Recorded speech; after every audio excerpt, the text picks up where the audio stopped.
अस्सलामुअलैकुम दोस्तों, मैं हूं मोहम्मद नौशाद कासमी तारापुरी। हमारे यूट्यूब चैनल नौशाद टीच पर आपका खैर मकदम है। आपसे गुजारिश है कि अगर आप हमारे यूट्यूब चैनल पर नए मेहमान हैं तो बराए करम चैनल को सब्सक्राइब कर लें। इंशाअल्लाह इस चैनल पर आप इन पेज, कोड ड्रॉ, फ़ोटोशॉप, इसी तरीके से MS ऑफिस और दीगर दीनी मालूमात पर मुश्तमिल आप बातें समात करेंगे, वीडियो देखेंगे। तो आइए दोस्तों, सबक सुन लेते हैं, सबक शुरू कर लेते हैं। आज का सबक क्या है, आपके सामने मैंने इन पेज खोल लिया है और हमने बताया था फाइल को, यानी न्यू फाइल, ये जो एरिया देख रहे हैं आप, ये हमारे काम करने का एरिया नहीं है, बल्कि हम फाइल में जाएंगे, न्यू पर क्लिक करेंगे, ओके करेंगे तो हम पहुंच जाएंगे। इससे पहले एक बात और समझा दें, ये जो आपके सामने डॉक्यूमेंट नज़र आ रहा है कि इसके बारे में मुकम्मल डिटेल आप जान चुके हैं। उम्मीद है कि आप समझ चुके होंगे। ये लैंडस्केप वगैरह ये सारी चीज़ें हम बता चुके हैं। अब हम सिर्फ डायरेक्ट यहाँ ओके करेंगे और न्यू फाइल के ऊपर आ गए। यहाँ पर हम काम करेंगे, ये काम करने का एरिया है। इस एरिया में काम करने से पहले हम जब बाकायदा तरीके से इन पेज सिखा रहे हैं तो सबसे पहले हमें आपको ये वाली लाइन सिखानी, ये कहलाती है टूल बार। ये जो आप कर्सर का निशान देख रहे हैं, तीर का निशान, हाथ का निशान, इसी तरीके से ये देख रहे हैं आप, रोटेट टूल देख रहे हैं, लिंक टूल देख रहे हैं, इसी तरीके से एन वाला बॉक्स, जो कुछ भी देख रहे हैं ये, इसके बारे में आज हम आपको बताएंगे। देखिए ये टूल है, इसको समझ लेना ज़रूरी है। जो ये नहीं समझ पाते तो उनको काम करने में बड़ी मुश्किल पेश आती हैं, दिक्कतें आती हैं। सबसे पहले जो आप टूल देख रहे हैं ये वाला, इसको कहते हैं एरो टूल। इसको हम एरो टूल कहते हैं। जहाँ मेरा ये वाला कर्सर है, ये जो तीर का निशान है, इसको एरो टूल कहते हैं। और इस एरो टूल का काम क्या है, इसके 3 काम होते हैं। क्या काम है? 3 काम। जैसे कि मिसाल के तौर पर ये जो है, हमने एक बॉक्स बनाया ये वाला, इस बॉक्स को सेलेक्ट करना या इसको इधर से उधर उठाकर रखना, इसको उठाकर इधर से उधर रखना, इसको सेलेक्ट करना या इसकी कॉपी करना, तो ये सारे एक चीज़ इस तीर वाले निशान से होते हैं, इस एरो टूल के ज़रिए से। ये एरो टूल कहलाता है। कोई सा भी ऑब्जेक्ट सेलेक्ट कर सकते हैं। ये जैसे बॉक्स है, इसी तरीके से आइन वाला बॉक्स हमने ले लिया। ये सारी चीज़ें हम इससे सेलेक्ट कर सकते हैं। जब सेलेक्ट करेंगे तो ये इसका निशान क्या होता है, जैसे आप देख रहे हैं इसके नीचे आप, ये एक तीर सा निशान बना हुआ आ रहा है, नीचे से भी ये, और ऊपर तीर का निशान है और नीचे से भी बिंदी बिंदी सा रहे हैं। जब किसी चीज़ को हम देख रहे हैं कि सेलेक्ट करना है तो ये चारों तरफ ये नोट्स दिखाई देंगे आपको, ये बारी बारी से नोट हो रहे हैं, इसको हम सेलेक्ट करेंगे। एक काम क्या होता है, जब हम इस नोट पर लाएंगे, इस बॉक्स को बड़ा करना है तो यूँ पकड़ कर खींच देंगे। इसी तरीके से ये यहाँ ला दो, ऊपर पकड़ खींच दो, इस पर लाएंगे तो तीर का निशान बन जाएगा इस तरीके का, नीचे पकड़ कर खींच दो। तो ये काम होते हैं इसके एरो टूल के। एरो टूल की शॉर्टकट की क्या है, मैं मिसाल तौर पर आपके सामने एक कर्सर दिखाई दे रहा है, ये कर्सर हिल रहा है। हम अब लाना चाह रहे हैं लिखते लिखते एक एरो टूल को, ये वाला एरो टूल। इस एरो टूल की शॉर्टकट की है Ctrl+1। Ctrl+1 दबा देंगे तो ये आपके सामने एरो टूल आ जाएगा। अब जान लेते हैं ये कर्सर टूल यानी हैंड टूल क्या है। इसको कहते हैं हम हैंड टूल।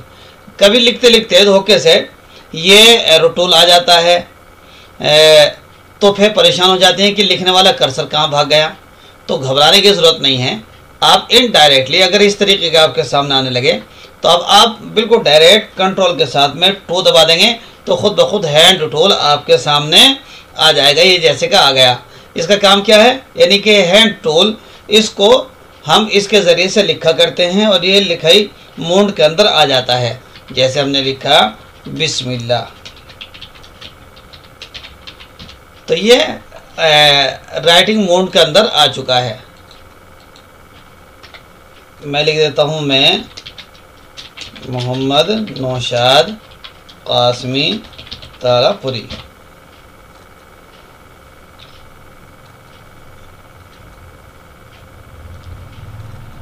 अब हम जान लेते हैं ये वाला टूल, इस टूल का नाम क्या है।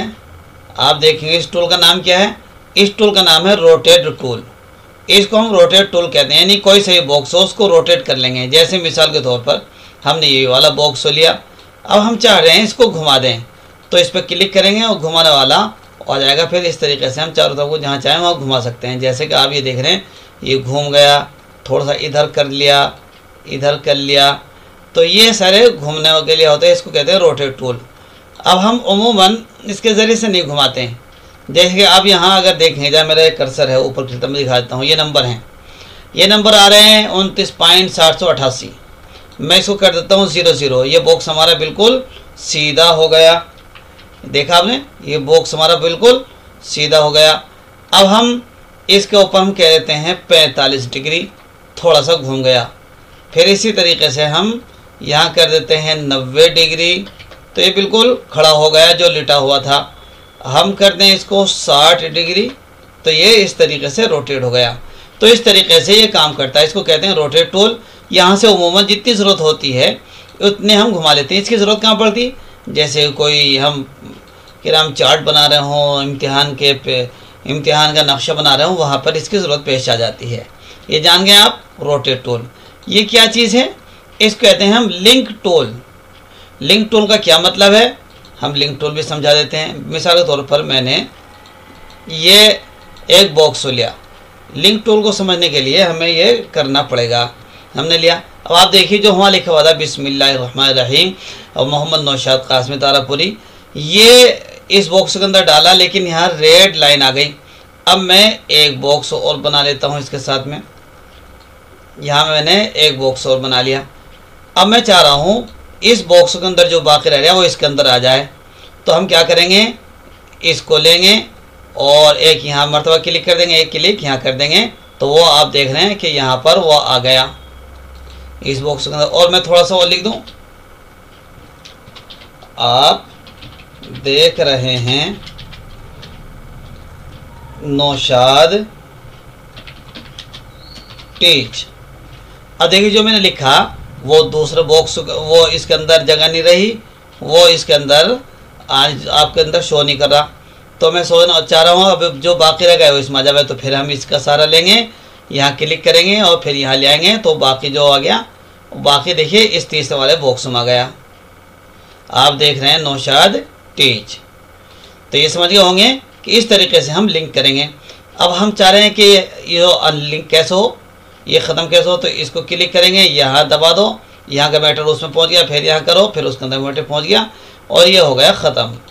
यानी जो हमने लिंक करा था हर एक बॉक्स को अलग अलग कर दिया। और अगर लिंक करना है तो बीच में क्लिक करो, यहाँ ले आओ, फिर वहाँ क्लिक करो, यहाँ ले आओ, तो सब एक दूसरे बॉक्स के अंदर आ गए।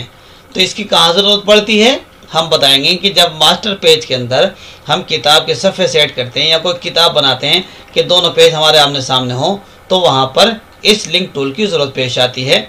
दोस्तों इसकी आप प्रैक्टिस करें, मैं समझता हूँ ये वीडियो आपको बहुत पसंद आएगी और इस चीज़ से आपको बहुत फ़ायदा होगा।